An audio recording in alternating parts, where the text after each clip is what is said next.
Hi guys, welcome to a brand new episode of HopCorn, and today I've got food for you. I will be talking about shows which are available on Netflix which are centered on food, the journey of the food, where it comes from, and the chef who's created it. There are 4 different shows that I have on the list today, and without further ado, let's get on with it. There's a culture of eating outside, drinking outside, hanging out outside. Always like a party going on. It's a chaotic. To grow and to improve, you have to be there at the edge of uncertainty. In pursuit of flavor, I've traveled the world to explore the things that define good cooking. Let me get some pork. ये बहुत बात की बात है ये तो. When we all come together for a meal, you appreciate it because it doesn't happen all the time. So much of our culture lives in our food, and if you ate something. First up, I have The Chef Show. Well, this is one of the most amazing, entertaining and drool-worthy shows on Netflix. When we all come together for a meal, you appreciate it because it doesn't happen all the time. Hey, Tom, that looks like your first oyster right there. That one right there, that particular one. Now you just slurp it down. Yeah. Oh, really good. Besides glorious food, the show is bedazzled with a celebrity guest in each episode. And it comes from one fabulously great producer, Jon Favreau. Among the many things a great chef has to master is learning to keep multiple pots and pans going simultaneously while timing each ingredient exactly in order for a dish to come out perfectly cooked. In some ways, Jon Favreau is like a great chef, balancing his career as a writer, director, and actor. Hey, Tom, that looks like your first oyster right there. That one right there, that particular one. Roy, you want to do it for him? You want to make the perfect bite? Just a touch of cocktail sauce. That'll be your first oyster. You just slurp it down. Yeah. Oh, really good. Good, right? The director is less than 20 days from the release of his live-action remake The Lion King, but he still found time to squeeze in a whole other venture, a new cooking series called The Chef Show. It took 3 years, Favreau told Variety in a sit-down before announcing the series at Netflix's Food Day FYSEE event. "We have been working on this longer than Lion King." That's what he told them.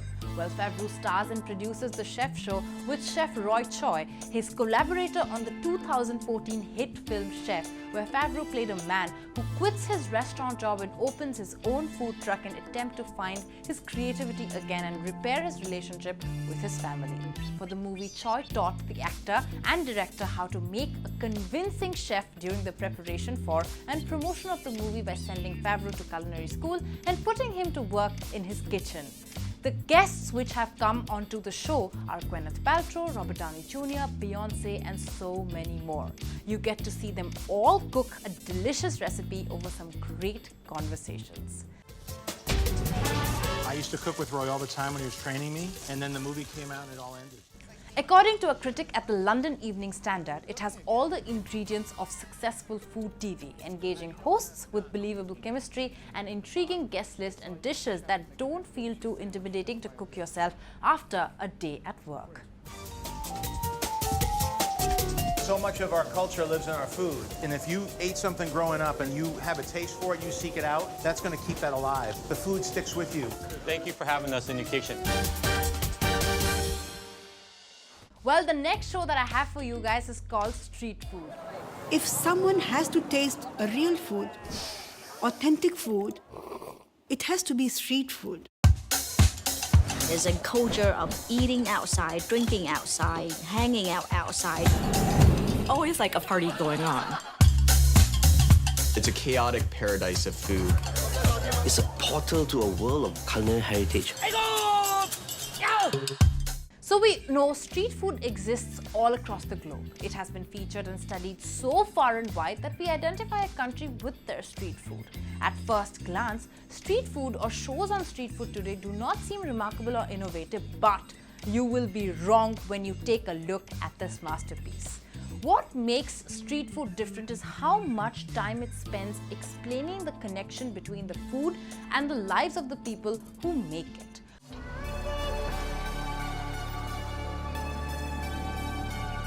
किराए के लिए भी पैसे नहीं थे। कभी कभार ऐसे हालात होते हैं जहाँ घर में रोटी भी नहीं मिलती। मुझे आगे ही बढ़ना था। 항상 몇 번이라도 포기하고 싶었지만 제가 포기할 수 없는 이유가 단 한 가지 있었어요. 우리 가족을 지키자.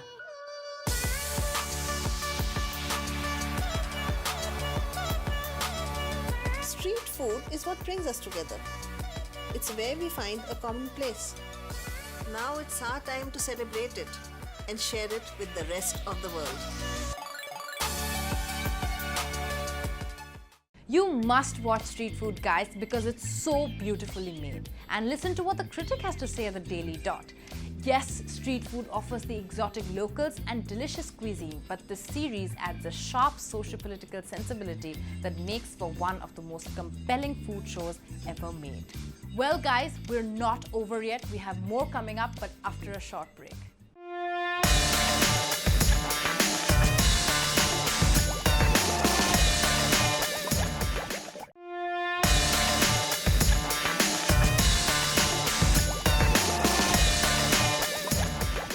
Welcome back, guys. My third suggestion on the list is called Salt, Fat, Acid, Heat.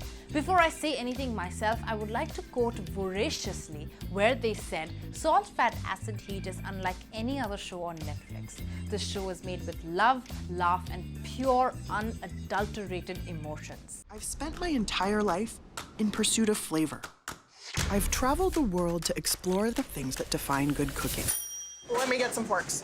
No matter where I go, the same elements make food delicious. You're laughing and crying. Laughing and crying. That's pretty much the story of my life. Salt, fat, acid, and heat. Just 4 basic elements can make or break a dish.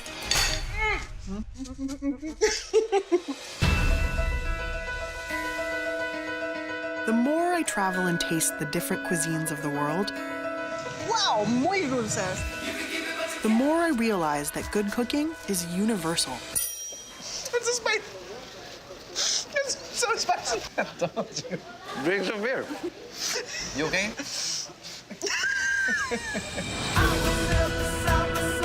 Have you ever made short ribs? Never. And this is such a good lesson. It's a flavor bomb in your mouth. Oh, it's so good. I'm just gonna live here now, eat cheese and butter until I die. Be thoughtful. Wow, be curious. Good cooking is within reach for everyone. The name of the show came to existence in a way which is very adorable, actually. It emerges over a meal that the star Samin Nosrat is enjoying with her hosts in Japan, where she has just learned the traditional way of making soy sauce. According to Nusrat, the 4 successful factors of making a dish are salt, fat, acid, and heat, and she also has a cookbook of the same name.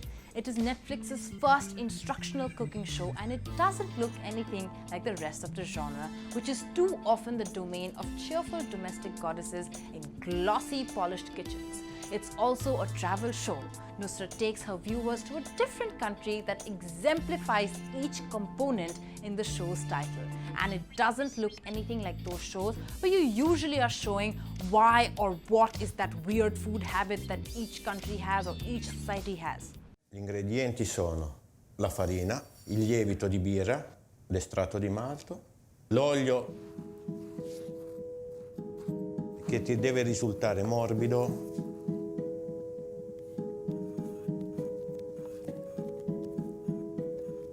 E come si sa quando ha lavorato abbastanza?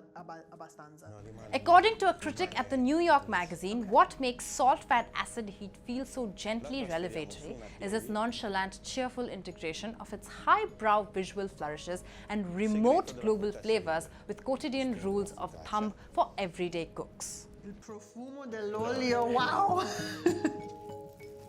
E poi si fa, vedi che adesso rimane così.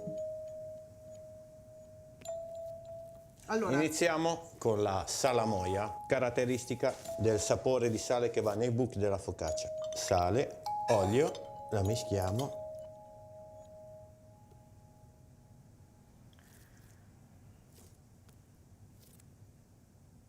Allora, adesso è il momento della salamoia, quell'acqua e sale che abbiamo fatto, e non bisogna avere paura di metterla. E adesso bisogna di nuovo aspettare 40 minuti, perché se no i buchi, se tu fai i buchi della focaccia, vedi che non rimangono. Che è cotta deve prendere questo colore qui. Well, guys, my next suggestion for you is Chef's Table. Chef's Table takes you through the journey of some of the most celebrated chefs all over the world. Every chef has their unique style, a unique source of inspiration, and most importantly, the brains to create a dish the world has never seen before. These chefs come from all over the world who own restaurants all over the world, which are fully booked for a minimum of 3 months in a row. And hence, if you want to go and dine in these restaurants, kindly make a reservation right now for a meal you'll have after 3 months. I was representing a cuisine in a culture. That's an enormous amount of pressure. It nearly killed me. It literally almost killed me.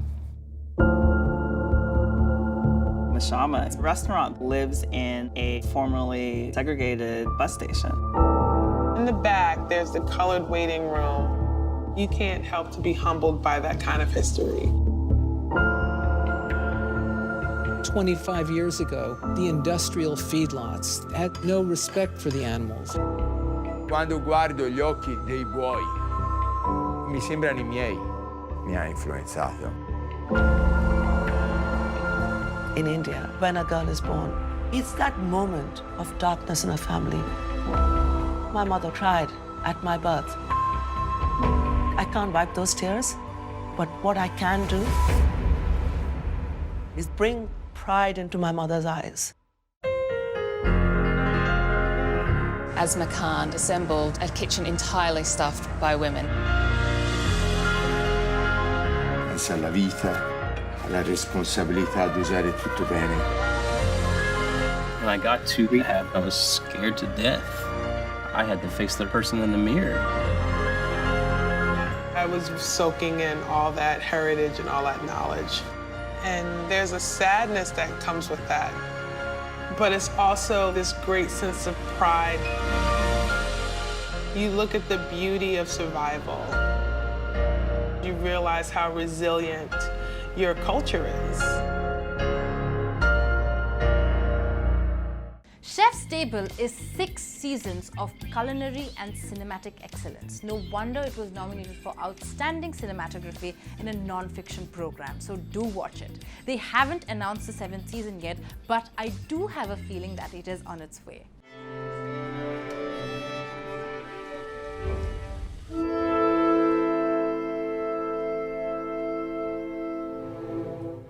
When you look at the most exciting restaurants in the world at the moment, they are hidden away. You've got to make the effort. The dream was to have the greatest restaurant on the planet. I didn't know that it was going to end up like this. He's arrived at his own formula for what being a 3 Michelin star is about. There's a feeling of elation when you create something new. It's greater than any sensation in your life. To grow and to improve, you have to...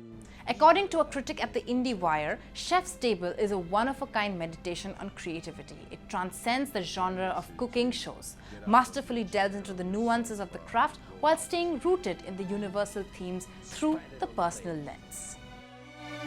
That is beautiful. When I'm plating a dish, there's a song that's going on in my head. I don't know how to get rid of it. What I didn't understand when I was looking at the beauty is just how torturous it is. If you're a very driven person, there's a point where you can hurt a lot of people. I thought, my God, what have I done? We were struggling. They didn't understand what I was doing. I was ready to close the restaurant, so I said, why don't we serve something very provocative?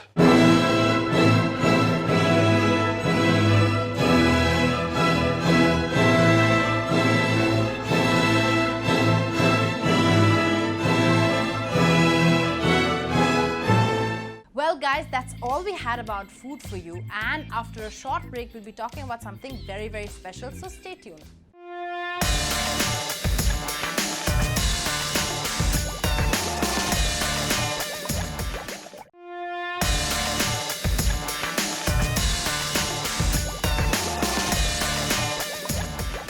Hi guys, today's HopCorn special is called What's That Void? Today I'm here to tell you about one plot hole about a childhood favorite, and it's from the first ever Toy Story, which came out in the year 1995. So Toy Story was produced by Pixar Animation Studios and released by Walt Disney Pictures. The feature film directorial debut of John Lasseter, it was the first feature-length film to be entirely computer animated, as well as the first feature film from Pixar. The film features music by Randy Newman and was executive produced by Steve Jobs and Edwin Catmull. It features voices of Tom Hanks, Tim Allen, Don Rickles, Wallace Shawn, Jim Varney, Annie Potts, and many more. It truly was a massive hit, and the movie franchise has come a long, long way with Toy Story 4, which recently hit the screens on the 21st of June 2019. The story is pretty short, sweet and simple. It is about Andy's favorite toy, Woody, who is worried that after Andy receives his birthday gift, which is a new toy called Buzz Lightyear, his importance may get reduced. Thus, he hatches a plan to eliminate Buzz. So what's the void here? Firstly, it's funny how Andy doesn't remember any of his previous owners, considering he has been around since the 1950s. And all toys freeze when there's a human around. If Buzz does not believe himself to be a toy and in fact a real space ranger, why would he freeze around humans just like the other toys do? Well, that's something to think about. That's all I have for you today. I hope you like this, and I'll see you very soon, and until next time, I'm Mohika.